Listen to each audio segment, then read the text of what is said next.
Ingrid Nappi est professeure, chercheure, conférencière, consultante spécialiste de la ville durable, de l'immobilier et des espaces de travail.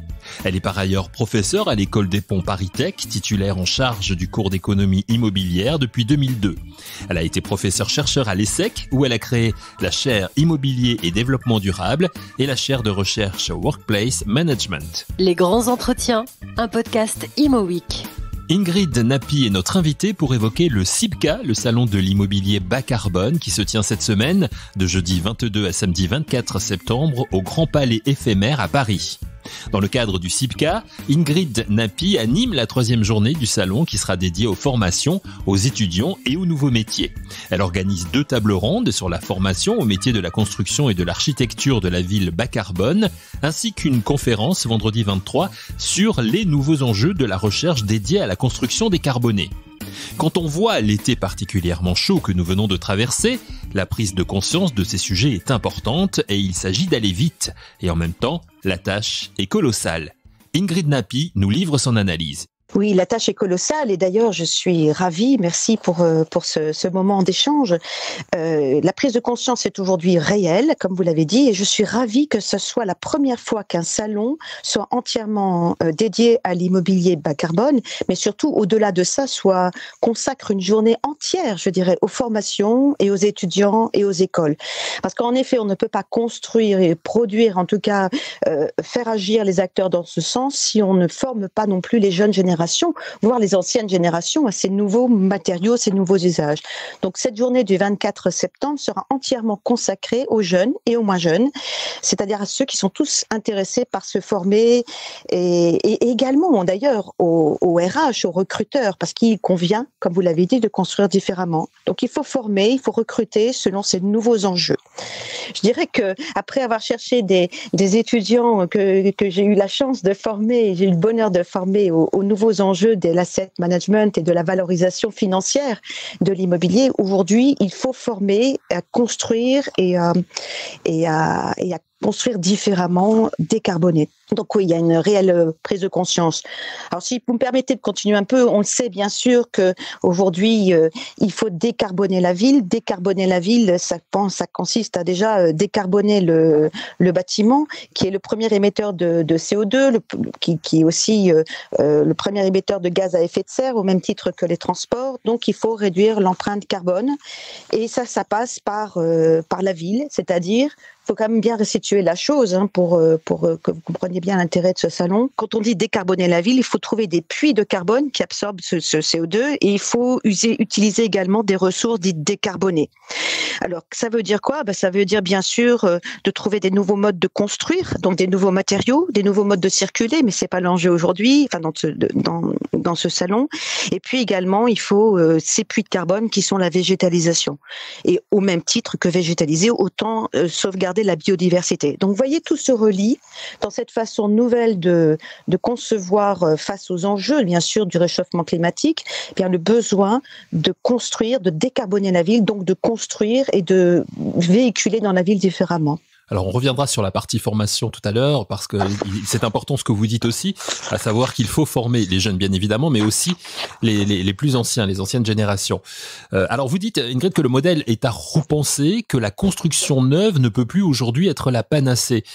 Mais j'ai envie de vous demander que vous répondent les promoteurs, les bâtisseurs. On a encore vu hier, lors de la conférence de presse de la FPI, qu'il y a une alerte, une alarme qui est donnée par les promoteurs notamment. Alors on sait déjà l'adage qui tient toujours: quand le BTP va, tout va. Pourquoi ? Parce que justement le bâtiment est un secteur de l'économie, notamment un secteur industriel dans l'économie, qui est très fortement contributeur de valeur ajoutée dans le PIB, le produit intérieur brut, donc dans la croissance potentielle des économies. Pourquoi ?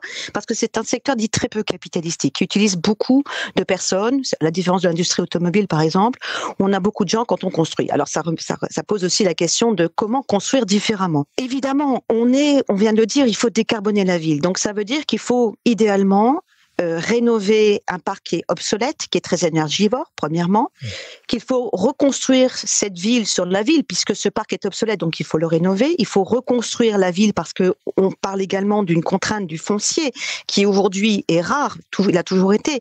Mais donc on pense à la zéro artificialisation des sols, évidemment, nette des sols. Pourquoi ? Parce que une des contraintes pour la construction, c'est de trouver du sol. Or, ce sol, on ne peut plus aujourd'hui l'utiliser n'importe comment. Il faut déjà utiliser les ressources existantes, donc la ville. On sait très bien, donc vous voyez, tous ces contextes sont nouveaux, enfin sont pas nouveaux, mais on voit aujourd'hui l'urgence de les appliquer. Et pendant très longtemps, le modèle de la construction, notamment de logements en France, a été basé sur un modèle de quantité. Il faut construire beaucoup, et d'ailleurs, même pour des raisons politiques, on voit bien toujours d'ailleurs que le chiffre qui est annoncé à la une et qui fait l'objet de beaucoup d'attention et parfois très mal interprété, ce sont les mises en chantier. On a l'impression que par les mises en chantier, on contribue à l'activité économique du bâtiment. Mais aujourd'hui, ces mises en chantier ne sont plus le bon indicateur. Parce qu'on voit bien que dans la politique de reconstruire, de rénover le parc obsolète, eh bien, en fait, même souvent, la rénovation ne passe pas par des permis de construire ou en tout cas n'est pas comptabilisée dans la mise en chantier. Donc on voit bien qu'il y a là un vrai problème, il y a un goulot d'étranglement, il y a une autre façon de penser la ville. Évidemment que toute la maîtrise d'ouvrage s'est constituée, le promoteur immobilier, il est né dans la croissance d'après-guerre, donc il est né dans la construction neuve. Aujourd'hui, le métier doit se réinventer et d'ailleurs beaucoup de promoteurs sont en train de réfléchir à ce nouveau modèle économique et évidemment, tout est en train de changer. Le contexte est nouveau. On a deux contraintes. On a la contrainte du sol, le foncier, il était abondant, on construisait où on voulait, du pavillonnaire, etc. Ça a été le modèle de croissance d'après-guerre. Aujourd'hui, ce foncier, on voit bien qu'il faut le protéger. C'est une ressource rare, il faut construire différemment et idéalement reconstruire, rehausser la ville. Donc rehausser la ville, ça veut dire qu'il faut trouver des nouveaux matériaux. Premièrement. Mais il y a aussi une deuxième contrainte, Eric, c'est la contrainte financière. C'est-à-dire que pour monter une opération immobilière, il faut un sol, certes, constructible, mais également il faut des capitaux propres, il faut des fonds propres, il faut de la dette, etc. Or, le contexte, depuis 20 ans, où on avait une profusion de ressources financières, eh bien aujourd'hui, avec l'inflation que les jeunes ne connaissent pas, que la jeune génération ne connaît pas, réapparaît et on voit bien que les coûts de production augmentent. Il faut donc penser autrement le modèle, ne serait-ce que par ces deux contraintes foncières et financières qui sont en train d'exploser, qu'on ne maîtrise plus, et donc il faut changer ce modèle. Ingrid Nappi s'est livrée avec l'architecte Christine Lecomte, présidente du Conseil national de l'Ordre des architectes, à un échange, une réflexion pour Imo Week et son édition spéciale consacrée au CIBCA sur ces sujets importants, bas carbone, que nous évoquons depuis le début de notre échange. Pour Ingrid Nappi, l'architecte est central dans la façon dont on va appréhender la construction désormais. Il doit, comme dit Christine Lecomte, pouvoir faire mieux avec moins. Ingrid Nappi. Oui, tout à fait. C'est faire mieux avec moins de ressources. C'est exactement ce que je vous disais à l'instant concernant un nouveau contexte. Alors, il est au cœur même de cette transformation. Là, ça c'est nouveau parce que, alors déjà, il est au cœur du process immobilier, même si pendant très longtemps, le focus n'a pas été mis depuis cette 30 dernières années sur l'architecte proprement dit. Il est au cœur de la transformation parce qu'il est à la fois, il permet au maître d'ouvrage de déposer le permis, donc il est en amont de l'opération en conseillant le maître d'ouvrage, et puis il est en transverse avec tous les acteurs, les parties prenantes de la maîtrise d'œuvre.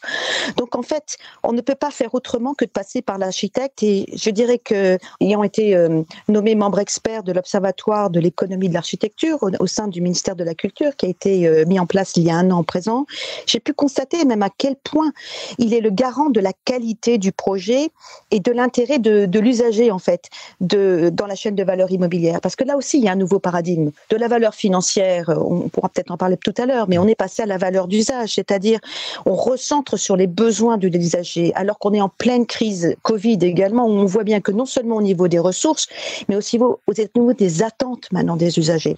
Donc l'architecte, il est au cœur de cette transformation, et parce qu'il connaît les matériaux, il connaît la façon de construire. On parle du confort d'été, du confort d'hiver. Ça n'a Ça a d'autant plus de poids qu'on vient de sortir d'une période caniculaire. On va rentrer dans un hiver, on ne sait pas, mais en tout cas, on sait qu'on ne pourra pas se chauffer comme on le souhaitait auparavant, comme on le pouvait auparavant. Donc, le confort d'été, le confort d'hiver, ce sont des concepts d'architecture. Confort d'été, ça veut dire qu'on peut avoir des circulations d'air, un confort, un bien-être dans le logement et qui permet de faire des économies de climatisation. Même chose sur le confort d'hiver. Et ça, c'est vieux comme Mathusalem, je dirais. Donc, on retrouve ces valeurs essentielles. Et l'architecte en est au cœur. Et c'est pour ça que je m'intéresse de plus en plus également à ce sujet de l'architecture, tout en étant économiste de l'immobilier. Je m'intéresse aujourd'hui à cette façon de regarder l'économie au sens du carbone qu'on peut avoir via des nouveaux modèles nouveaux modèles économiques de production de cette ville décarbonée. Alors on le voit souvent, les architectes qui sont interviewés sur IMOWeek que nous avons le plaisir de recevoir dans cette même émission. Pour les plus jeunes, c'est assez évident. Pour les plus anciens, effectivement, il y a tout un travail à faire et c'est ce que vous faites et que vous allez faire d'ailleurs dans le cadre du CIPCA. Alors, on connaît votre expertise, Ingrid, sur tous les domaines de l'immobilier, sur l'histoire de l'immobilier. En quoi, justement, pour comprendre la situation d'aujourd'hui, il faut bien connaître l'histoire économique de la construction immobilière, notamment de ces 30 dernières années. Vous l'avez dit, aujourd'hui, c'est l'usage qui est devenu prioritaire. Est-ce que l'ensemble du secteur en a conscience aujourd'hui ? Je pense que l'ensemble du secteur en a conscience. Maintenant, en tout cas, le message devient très clair. On ne peut pas faire autrement. Vous savez, c'est marqué par des périodes. Alors, j'ai beaucoup écrit sur ce sujet. Moi, j'ai commencé ma carrière d'universitaire et de recherche, notamment en pleine crise immobilière des années 90, où on passait justement d'un paradigme à un autre. C'était d'ailleurs d'un paradigme d'une approche patrimoniale de long terme, où on détenait de l'immobilier pour son côté de valeur refuge contre cette fameuse inflation qui a toujours été présente dans nos économies, et à une approche financière de très court terme, qui était une approche basée non plus sur la valeur de l'immeuble, principalement basée sur les coûts de production et sur la valeur du foncier et sur sa localisation, mais qui était terminée par, à l'époque, et toujours d'ailleurs, par la promesse des flux de revenus locatifs futurs qui sont actualisés. Donc, vous voyez, on avait une approche très financière avec des concepts et des outils financiers sur la base, par exemple, de la valorisation d'un actif financier.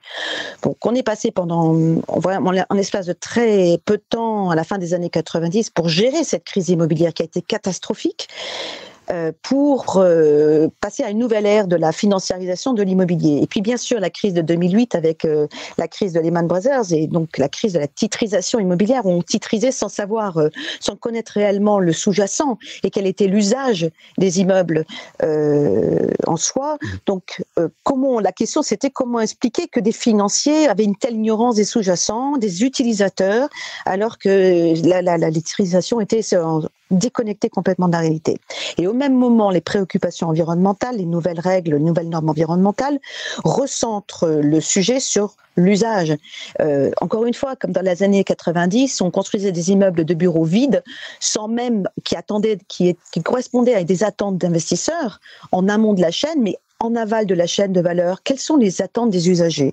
Donc là, on voit bien que la crise du Covid, la crise environnementale actuelle et la crise du Covid ont changé beaucoup cette donne. C'est-à-dire que, on le voit bien, là aussi j'ai beaucoup réfléchi et beaucoup écrit sur ces sujets, c'est où va-t-on travailler demain, où va-t-on vivre demain? La question, elle est cruciale aujourd'hui. On voit bien que les modèles sont en train de changer et par-dessus tout, l'inflation revient. Donc aujourd'hui, la valeur environnementale, elle est clairement indiscutable. Il faut décarboner. Même si la valeur verte et les nouveaux critères ESG sont dans la mentalité des investisseurs, aujourd'hui, on le voit bien également qu'un immeuble n'a de valeur que s'il est occupé et s'il répond à des usagers qui sont notamment centrés sur les notions de bien-être, de confort thermique, de confort acoustique, de la qualité de l'air, etc., du confort d'été, du confort d'hiver. Donc on revient sur des valeurs beaucoup plus qualitatives que financières. Entrons, si vous le voulez bien, dans le détail du CIPCA, le salon de l'immobilier bas carbone qui se tient cette semaine, de jeudi 22 à samedi 24 septembre, au Grand Palais éphémère à Paris. C'est autour de la formation qu'Ingrid Napi propose au sein du CIPCA 2 tables rondes et une conférence. Elle nous en parle. Déjà, on voit bien que la formation est essentielle et la recherche aussi, parce que on va utiliser et concevoir des matériaux moins énergivore. C'est ce qu'on doit faire, évidemment, pour atteindre cet objectif de réduire, d'arriver sur une ville décarbonée à très vite, en fait, 2030 et voire 2050 au maximum.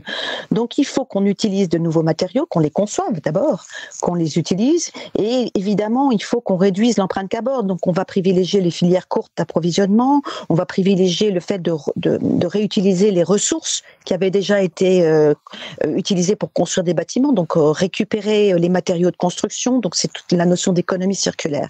Donc, on voit bien qu'il y a un besoin de recherche, d'innovation. Donc, j'animerai une conférence le 23 sur où on en est de cette recherche. Et on voit bien que la recherche, elle est très importante parce que c'est une recherche sur les matériaux. Il y a encore beaucoup de choses à découvrir, à concevoir. Et là, on est sur des formations d'ingénieurs et de grandes écoles d'ingénieurs, que ce soit Centrale Lille, les mines, les ponts, dans les départements génie civil, sont en train de travailler sur ces sujets-là. Mais également la recherche auprès des architectes, parce qu'une fois que ces matériaux sont conçus, il faut pouvoir bien les utiliser, il faut pouvoir bien les mettre en œuvre. C'est bien l'objectif de la maîtrise d'œuvre, donc de l'architecte. Donc dans les écoles d'architectes, il y a également des architectes qui ont toujours été pionniers sur les matériaux, que ce soit dans les débuts des années 20 avec la découverte du béton, notamment du béton armé, qu'un siècle plus tard avec des matériaux aujourd'hui qu'on appelle des matériaux biosourcés, la construction du bois, qui nécessitent beaucoup moins d'eau, qui sont beaucoup plus économes et en émissions de gaz à effet de serre. Donc évidemment, tout ça est important, c'est en cours, donc il y a un réveil. C'est comme, je dirais, il y a 20 ans, dans les écoles de management, et encore très peu, tout compte fait, on s'est rendu compte qu'il fallait former des asset managers. C'est l'ère des asset managers où il faut former à la finance les acteurs du monde de l'immobilier. Aujourd'hui, il est indispensable de sauver cette planète et donc notamment de prendre conscience de ces nouveaux modes de construction. Il faut donc former aux nouveaux usages des matériaux. Ce sont les écoles d'archi, à des nouvelles façons de construire et d'inventer des matériaux. Voilà où on en est aujourd'hui et c'est avec plaisir que je m'oriente via cet observatoire de l'économie de l'architecture et via également les écoles d'ingénieurs où je suis pour faciliter cette transition écologique et environnementale. Est-ce que vous sentez justement de l'appétence de la part des plus âgés, on va dire, les plus jeunes forcément sont concernés, mais les plus âgés, vous sentez aussi qu'ils ont envie de se former à ces sujets importants ? Oui, je pense que évidemment, on voit bien, on est tous concernés. Et comme vous le dites, cette période estivale qui vient de passer a montré, a pointé du doigt qu'il est important, il est urgent aujourd'hui de construire différemment. Enfin, je veux dire, on ne va pas rentrer sur tous ces détails, mais enfin, je veux dire, c'est un non-sens d'ignorer cet enjeu aujourd'hui. Et donc, ça passe par la ville, premier émetteur de gaz à effet de serre, ça passe par l'urbain, ça passe bien sûr par les mobilités, mais il n'y a pas que les mobilités, il y a aussi le bâti. Donc il faut sauver nos villes, il faut faire qu'elles soient plus respirables. On a parlé beaucoup des décès liés au Covid, mais les décès liés à la pollution de l'air sont bien plus importants. On n'en parle pas encore assez. Donc il est important aujourd'hui de retrouver dans un 21e siècle qu'on veut innovant avec des nouveaux usages digitaux, c'est inconcevable qu'on ne puisse pas être dans la réalité et de regarder où l'on vit et où l'on travaille indépendamment du monde virtuel. Merci beaucoup Ingrid Nappi pour votre expertise. Donc on vous retrouve dans le cadre du CIPCA, le salon de l'immobilier bas carbone qui se tient du 22 au 24 septembre, donc cette semaine au Grand Palais éphémère de Paris. Vous serez présente donc pour la conférence le 23 et pour les tables rondes le 24, c'est ça ? Oui, tout à fait. Et j'aurai le plaisir d'animer, de concevoir cette journée dédiée notamment aux écoles avec également Bernard Roth de l'IEIF qui aura aussi l'occasion de rencontrer des entreprises et des jeunes talents. Et j'en profite également pour envoyer nos auditeurs sur l'excellent article co-signé Ingrid Nappi et Christine Lecomte, présidente du Conseil national de l'Ordre des architectes. Réflexion sur l'architecte au cœur de la transformation bas carbone et de la valeur environnementale. Un article que vous trouverez au sein du numéro spécial CIPCA proposé par ImoWeek. Merci à Ingrid Nappi et merci à vous d'avoir écouté cette émission. Rendez-vous la semaine prochaine pour un nouvel épisode de Les grands entretiens, un podcast ImoWeek.